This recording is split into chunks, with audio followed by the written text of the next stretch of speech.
About a half hour from Siena on the road from Florence, you'll find one of the countless beautiful villages nestled on hilltops throughout Tuscany, Colle Di Val di Elsa. You enter the village through the Porto Novo. It's called the New Gate, but in Italian terms, that means it dates to 1479, when it was built to strengthen security following an attack in 1478. We found the village known as the Bohemia of Italy in my favorite way. By accident, when we hiked the trail to the gorgeous Diborrato Waterfalls nearby.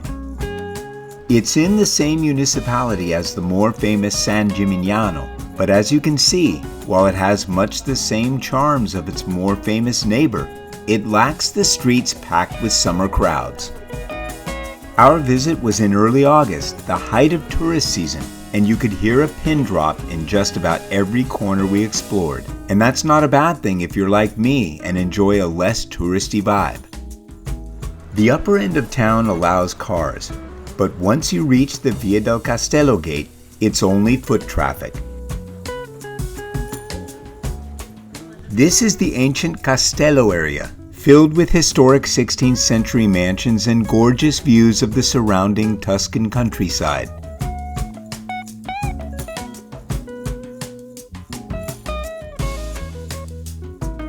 St. Albert and Marshall Cathedral dates to 1603, and these sturdy doors show off the neoclassical exterior popular when construction was completed in 1833.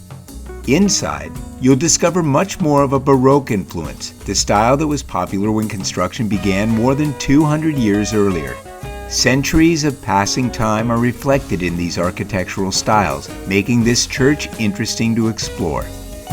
It was hot, and one of my favorite things about this visit was cooling off by exploring the Via delle Volte, a subterranean tunnel that you can pop in and out of as you make your way from one end of the village to the other.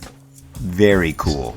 This is either the coolest subterranean passage I've ever found or the beginning of an Italian horror movie. I'm not sure which yet. My son, he just can't get over the acoustics in this place. He wants to put on a jazz show. Not a bad idea. Nicknamed the Crystal City, Colle Di Val is famous for its artisan crystal production, which manufactures a full 15% of the world's crystal works. On a Saturday afternoon, the shops were pretty much all closed, but it was obvious there were some pretty cool places to check out when we come back sometime. Although there's historical evidence of this being a city as long ago as the 10th century, Colle Di Val is the kind of place to wander the alleyways like a time machine, soaking up the intimate vibes of Italy's romantic history. This was the world of Romeo and Juliet. The clouds in the sky and the heavy air told us we were on borrowed time, and eventually, the sky let loose with a downpour.